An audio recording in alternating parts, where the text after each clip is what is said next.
بسم اللہ الرحمن الرحیم۔ شروع اللہ کے نام سے جو سب پر مہربان ہے، بہت مہربان ہے۔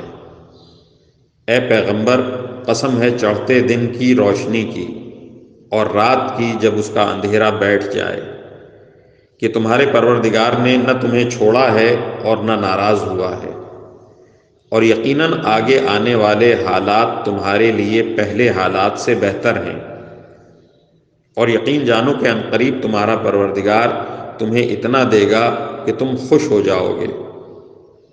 کیا اس نے تمہیں یتیم نہیں پایا تھا، پھر تمہیں ٹھکانہ دیا، اور تمہیں راستے سے ناواقف پایا تو راستہ دکھایا، اور تمہیں نادار پایا تو غنی کر دیا۔ اب جو یتیم ہے تم اس پر سختی مت کرنا، اور جو سوال کرنے والا ہو اسے جھڑکنا نہیں، اور جو تمہارے پروردگار کی نعمت ہے اس کا تذکرہ کرتے رہنا۔